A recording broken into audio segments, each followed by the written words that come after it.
Rendering a shower appliance is a little more complex than the previous examples. I'll start once again with a part made of matte plastic. It's slightly curved.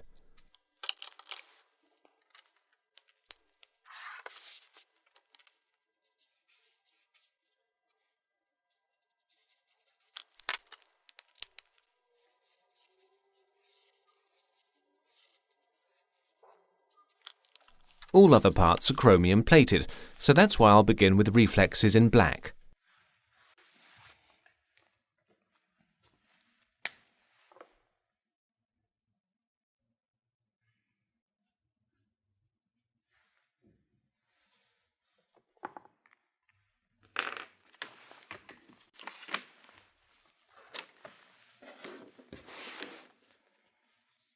To render the pole, think of it just like a cylinder. I'm going to let it fade out at the bottom and the top.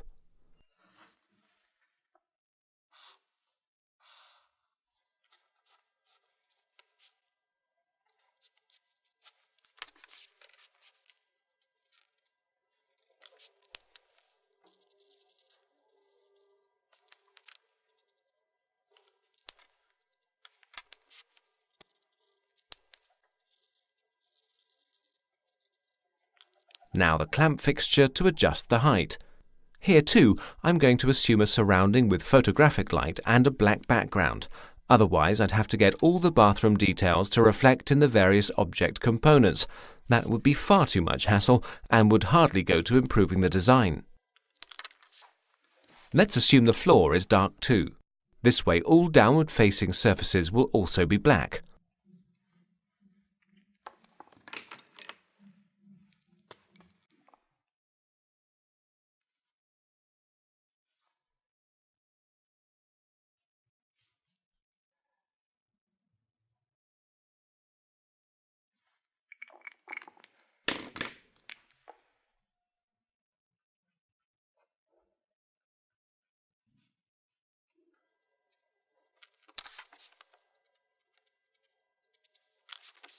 Alongside the full surfaces, I'll draw a few swinging lines.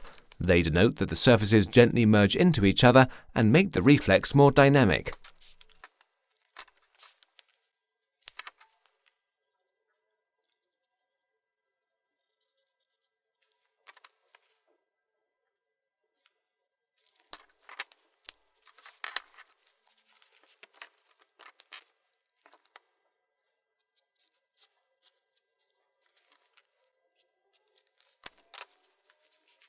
The reflection of the shower coil.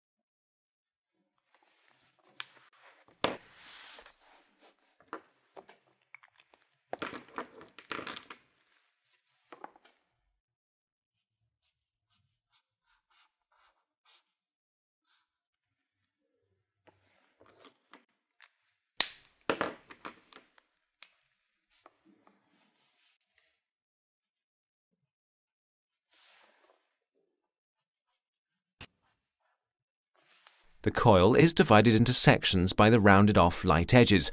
Every joint therefore gets its own reflex. Let's fade it out at the bottom.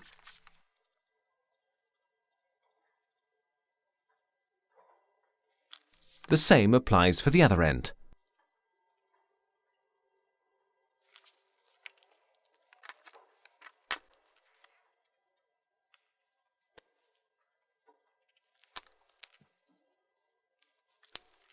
And now on to the connection and the holder.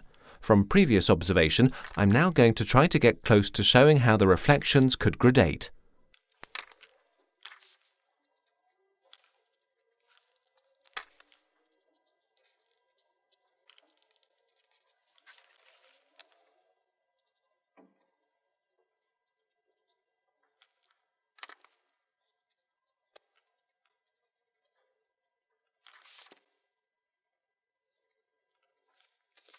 So now it's the showerhead's turn.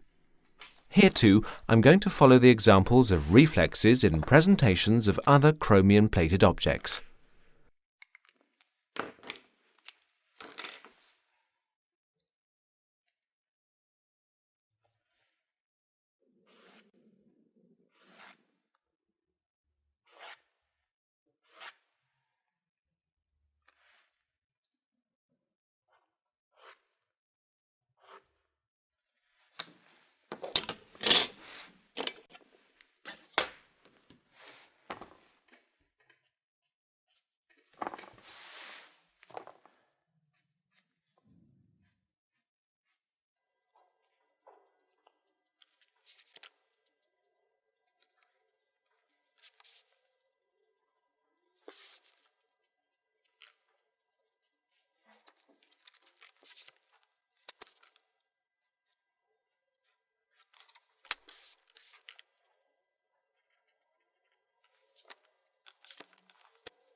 Now let's broaden the tonal value of the black and white drawing with grey.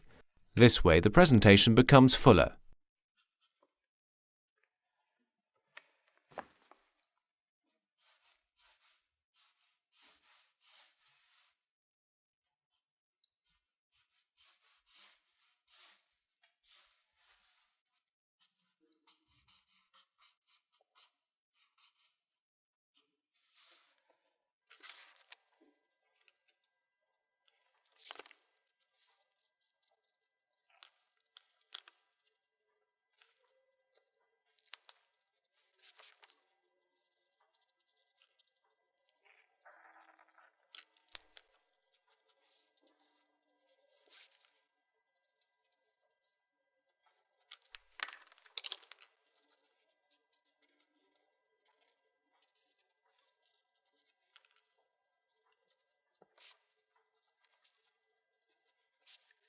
The background will be light blue, an association with water.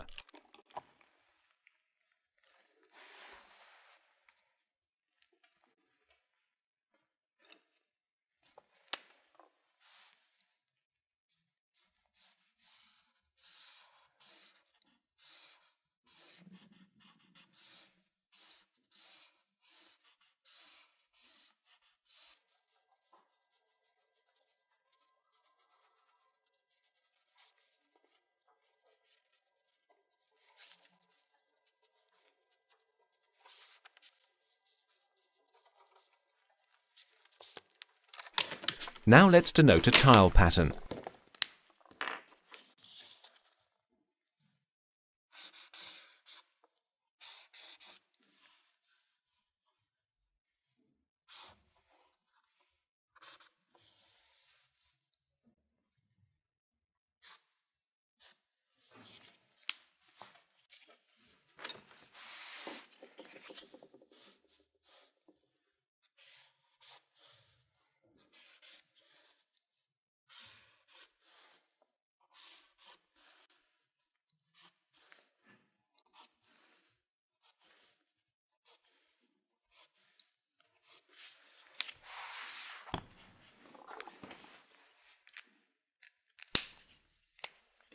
I'll just make the colour of the background return once again to the object.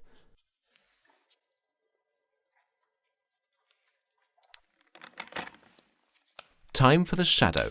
It's relatively bright, as in the few previous examples. The distance suggests that the pole and the showerhead are free-floating.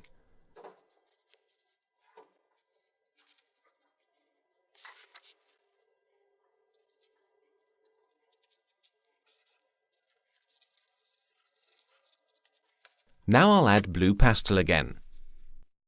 Coat with baby powder and wipe over with the pad.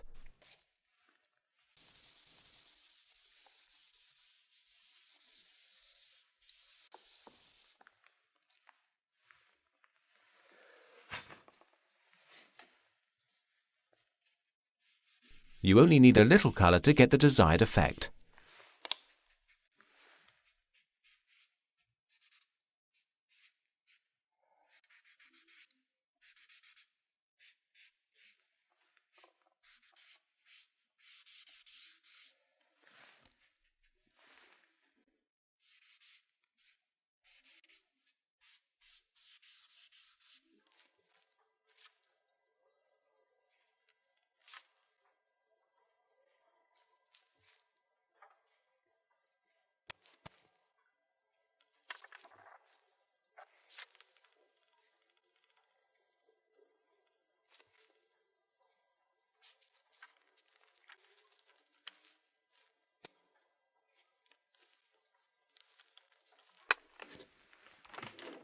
Erase the contours.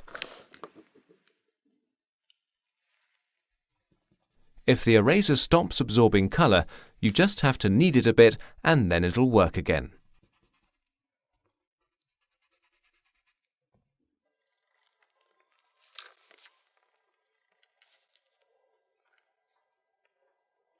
Using an eraser pen, rub out light edges and any smaller surfaces.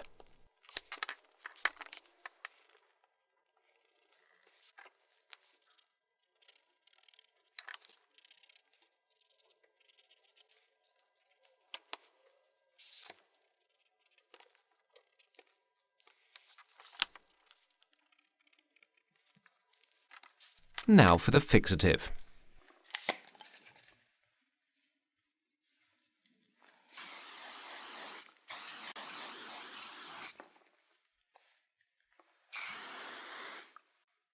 After that's done, we can go over the surfaces again to get a more saturated tone.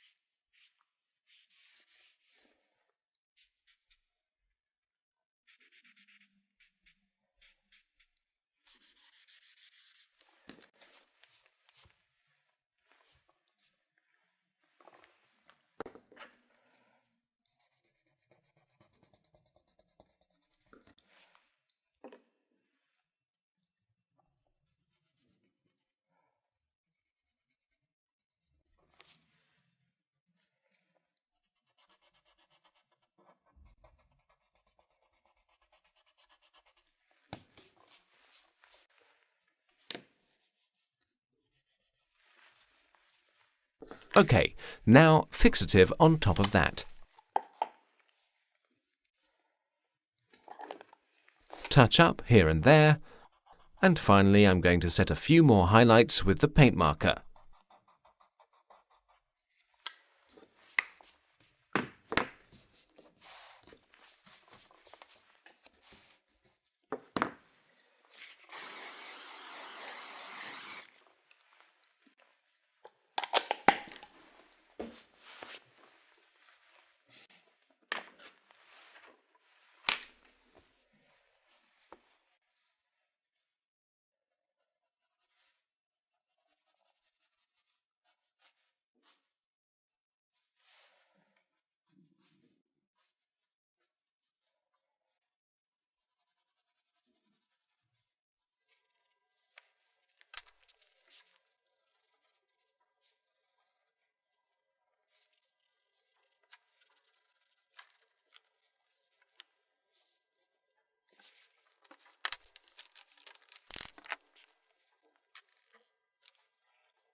Done.